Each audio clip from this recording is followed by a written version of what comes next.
Hello, everyone, and welcome to my presentation for the final project for BA 340. My company's name will be the Space Junk LLC. It is a service, but it also has some innovations that it's looking to bring to market. So a general overview of what Space Junk LLC is trying to do is to clean up some of the mess that is surrounding our planet in by way of space debris, dead satellites, expended rocket motors, and a astronomical amount of other junk. Um, it's important to note that the image in the screen is likely greatly exaggerated, as we'll find out later on in the slideshow, but it does kind of bring the point home. If unmitigated or if nothing is done about it, eventually we'll just be surrounded with a shell of metal and nothing will be able to get in and out. So the business that Space Junk is after is a business of getting government and private corporations to give us contracts in order to for us to launch our spacecraft to go up there and clear space debris in low, medium, and geostationary orbits. The most popular places for satellite graveyards right now is low Earth orbit, which is about 250 miles above the surface. Geostationary orbit is a specific orbit where satellites typically rotate at the same speed as the Earth does, so a satellite will stay over a location the whole time, and that's about 23,000 miles up. In order to do this, we're going to need some proprietary technology, software, and hardware. And what we're really trying to provide to our customers is the peace of mind for everybody in the world on the global market scale. There is nothing more devastating to a launch or a satellite operating company than to have their satellite or their rocket scuttled because it was struck by debris traveling 17,000 miles per hour in orbit. It doesn't take a lot to kill a satellite. It could be the size of a baseball, and it would be absolutely catastrophic to the operation of that satellite or to the functionality of that rocket. So how are we going to do it? I've come up with a design that is conceptually a spacecraft that goes up. It has a electromagnetic harpoon that it is going to launch out and strike a dead satellite or a satellite that is due to be deorbited, and it's going to reel it in. What it'll do then is it'll have two arms on the structure. One of the arms will be a welding arm where they'll arc weld, which is a type of welding that NASA perfected on the International Space Station and has proven it does work in zero G. So what it's going to do is the capture arm is going to hold the satellite in place, and the arc weld arm is going to weld on a gas generator.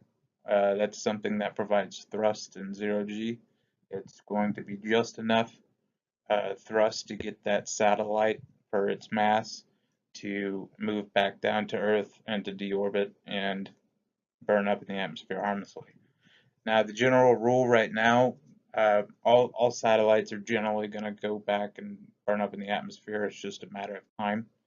However, that time scale is for low Earth orbit. It's generally they call it the 25-year rule. So a satellite that goes up and operates in low Earth orbit until it expends its fuel is going to, from that point on, it's going to take 25 years for it to just go back into the orbit and burn up. Given the operation tempo and the launch tempo and the uh, advent of CubeSats, pace and the amount of junk that is in low Earth orbit is going to not be able to be supported by that 25-year rule, so things need to get deorbited faster. So how we can expand, one of the biggest parts of expanding is the way that governments are going today. There multiple, the ESA and NASA are both leaning towards a 5-year rule, where 5 years after your satellite runs its service life, it needs to be deorbited. Um, and I'm sure that they're going to start assessing fines and penalties because And the reason why it's a problem for NASA and ESA specifically is they have to pay folks to sit there and track all the space debris and all the trajectories for the space debris and the trajectories of actual satellites that are working, and they have to deconflict the airspace to make sure that they don't have a catastrophic failure.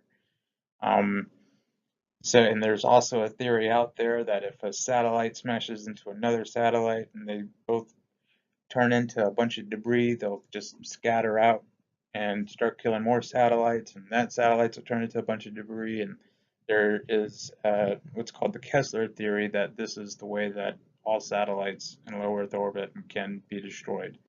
And that would be catastrophic for militaries, governments, and civilians alike. So the biggest opportunity for this company to expand is regulation. However, even with that regulation not happening, there's still more room to expand in the market space. For instance, RD is going to pursue developing a technique in a new spacecraft that's able to drag something that's akin to dragging a lake, a net, just to, well, we would use it down here for fishing, but up there they'll be fishing for spacecraft. And eventually the space in between that net will be smaller and smaller, with the hopes and aspirations that I'll be able to get underneath 1 square foot, and be able to capture junk that's smaller than that. As the good part about this business, this service as well, is as the industry expands, so does the needs for the services. As long as people are launching things, they're gonna have junk, either dead satellites or the rocket motor that got them there, or the attaching adapter that attached the satellite to the rocket motor that's just drifting out there in space. All of this stuff contributes to the junk that's in orbit. So there's certain market benefits to this space. One is rideshare. As more commercial industry, more commercial companies start launching their own rockets, they're selling seats essentially for your satellite. You can get satellites up there with 12 to 16 satellites in just one rocket launch. Now, my aim is for our spacecraft to reach orbit via this method. So essentially, with other stuff that will eventually be junk, so too will our spacecraft be launched with. Um, Another benefit is contracts with governments, especially in the military space uh, sector. They really don't want to have to run the risk of one of their super classified satellites being destroyed by space debris. So I anticipate them starting the contracts first to remove that space junk. But also satellite operators. Once satellite operators are under regulation to come up with a way to deorbit their satellite after the service life is done, we're gonna go to them and we're gonna say, hey, you don't have to use critical space on your spacecraft for deorbiting. If you sign this contract with us, we will deorbit it for you, and you can use all your spacecraft real estate for doing its functions. The space industry itself is set to grow to $1 trillion annually sometime in the 2040s, and that's straight from spacenews.com, which is a space industry periodical. And currently there is no competition. All competition in this space to try to do this service is barely on the conceptual uh, stage right now, and you'll see why in the next slide. So space junk by the numbers. Now the numbers on this slide are not going to seem very impressive, but once you add to it that these are the government-owned satellites, and these are greatly expanding with each year. I know China itself, off of an article I read again on Space News, they're doing 39 launches this year. Out of those 39 launches, some of them might just be a single satellite, some of them might be 16 CubeSats or even more than that.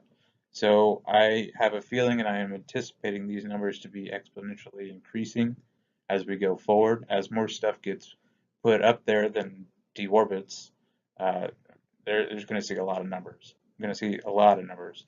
Right now, Russia and the US, we are neck and neck on having the most space junk. Our debris or dead satellites greatly outnumber our active satellites. So for a very long time, we've been putting stuff up there with no plan on it deorbiting. And for a long time, there hasn't been any real reason. But now that the sector is expanding at such a rate, there really needs to be a new focus on cleaning up some of that junk. Uh, yeah, China is right behind us in third. There's France, and now even further down the list, you see that some private companies and private satellite organizations are starting to get up there in numbers. So in summary, that's the product, that's the service. The market space is there, expandability is there. The only thing that is needed is initial capital and possibly some favorable legislation in the near future. Thank you all, and I hope you have a great day.